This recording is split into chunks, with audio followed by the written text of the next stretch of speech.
Haffy from Die by Beer. We're here with ABC Brewing. Proud of a life for a beer at a time. Live by beer, die by beer. Proud of a life for a beer at a time. Live by beer, die by beer. Alright, my name is smith-gahrsen. I've been a homebrewer for, I don't know, 22 odd years. Well, I've won a few competitions and, basically been homebrewing for a long time. Seriously since 1998, I guess. But my definite highlights have been brewing at Norway, and of course now starting up, brewing commercially. I'm Kim Odland. Been brewing for 3 or 4 years. 3 years. My biggest accomplishment as a homebrewer must be our first brew at Levig. Brewed the Imperial Amber. That was a dream come true to brew on a big system. Yeah. What inspired you to start brewing at home? I know it was in Bergen. I was really into craft beer, and I think a colleague of mine was homebrewing, so I think he kind of inspired me with it. But I can't really tell.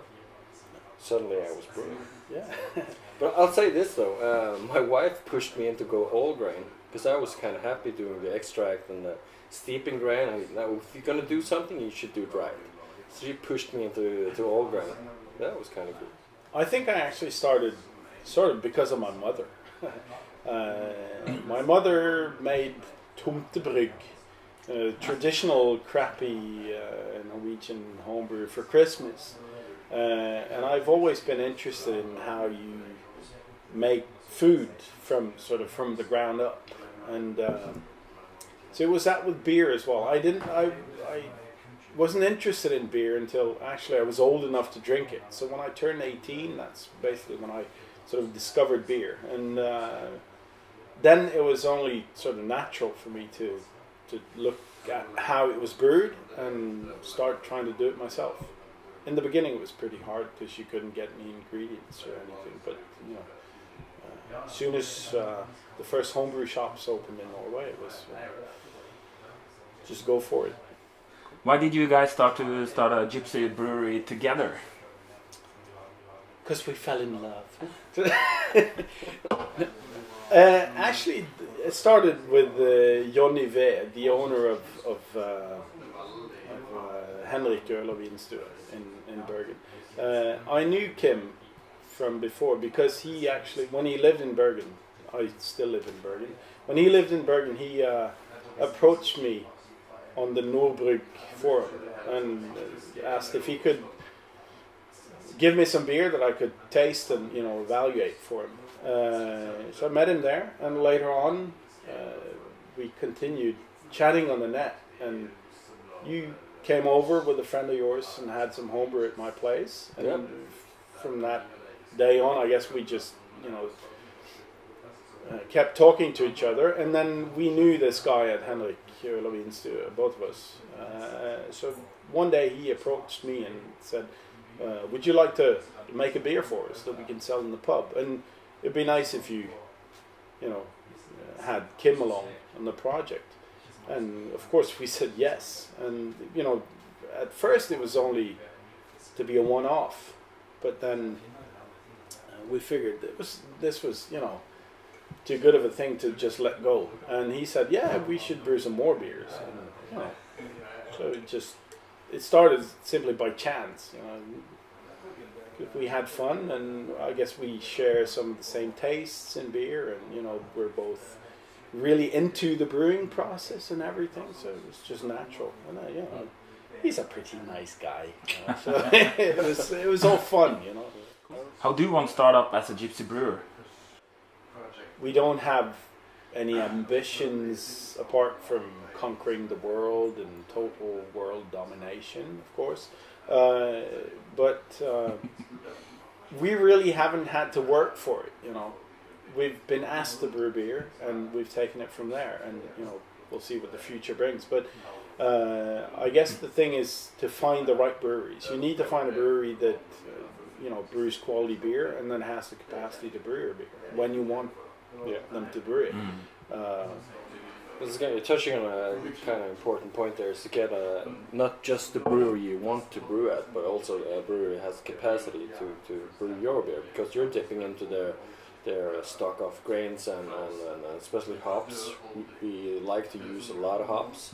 We like to use the popular hops like Simcoe and Amarillo. So we have had some problems there. Our first brew, we had to approach a homebrew store to get the Amarillo hop, because the commercial scale was all out. Yeah. So we bought it at Bruxelles, yeah, Norwegian homebrew shop. fairly So pricey. Yeah, really expensive, but there you go. That can be a problem, especially for upstarts like us, because we don't have any deals, we don't have our own stock of hops or anything. Yeah, but that kind of comes to show how great craft brewers are. Because we didn't have the hops, so I talked to Mike at Lervig, and he put me in contact with Anders Kissmeyer from Kissmeyer Beers, and he was on holiday in I think it was in Canada or something. And yeah, of course you can buy the hops from me, and he mailed his guys at the Norway Brygghus, and they shipped them to Søgaard. And you talked to Espen at Skinn, and he shipped the Simcoe To Bergen. To Bergen, and you ferry down to Søgaard. So 5 breweries involved in the making of one beer, and a competing beer at that. Yeah. Imagine wineries doing the same thing. It will never work. What are your aspirations, dreams, and goals with ABC Brewing? Total world domination. Fast car, fast women. Yeah. Cocaine? No. Seriously, I don't know. We want to have fun. Yeah. So we don't really have any ambitions as such. Our ambition is to reach more people with our beer, because we're never gonna get rich by doing this. But it's we're not aspiring to sort of a living from brewing. At least not yet. Of course, that's a very long-term dream, but I guess neither of us really want to work too hard on the sort of administrative side of brewing, which is another good thing about being sort of gypsy brewers like we are. And we don't have to think too much about licensing and all that stuff. So the fact that we brew test batches at home and then have someone else to brew the beer for sale. It's a really great thing. Our beers are kind of rocking the boat a little. I mean, we brewed 3 beers and none of them are BJCP style guidelines. Yeah. Kind of wanted to put our spin on things and see if that. It's not that we consciously tried to sort of brew anything new or be particularly original. We just want to brew good beer, and as he says, put our spin on it. Cool. We brew the stuff we want to drink. What challenges have you met so far? So far, it's been capacity. We've been brewing at Lervig a couple of times, and they're sort of pressed for capacity. So, I wouldn't say it's been a big problem, but that could be a problem at least, and that's, I suppose, the biggest problem we've met so far. Because everyone's been all smiles about the project. So Cool. Yeah. Kind of a distribution has been. So, Yeah, sure. We were looking into that, and we want to get our beer to Oslo and Stavanger and Trondheim and abroad. So, but in time, we're taking it one step at a time. And we're not in a rush. No. As is saying, we're not supporting anyone on our brewing salary. So we have I haven't earned a penny yet. So. What is your dream brewery to brew at or make a collaboration beer with? I mean, Stone, because they make awesome beer. Dogfish Head make awesome beer, and because Sam Calagione is an inspiration because of his creativity. He thinks outside the box and makes interesting stuff. Not everything they produce is equally interesting, but still, they make some stuff that is out there. And then Contiolo, just because sour beer is, sour beer. Which brewer do you admire the most and why? I like Kinn. Well, because Espen is a great guy, a good friend of mine.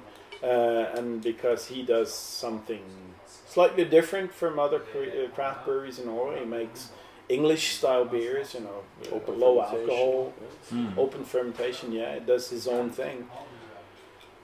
Oh, there are so many. Nøgne, because they've made the best IPA I've ever tasted. A 3-day-old IPA straight, just crash cooled straight from the carbonation room. You know, it's fantastic beer. No.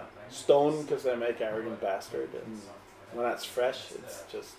I kind of want to throw Awesome. Lervig in there as well, Yeah, because sure. they're kind of a macro brewery doing a micro brewery kind of thing. Yeah. And Mike's a really good brewer. Yeah, he's a fantastic brewer.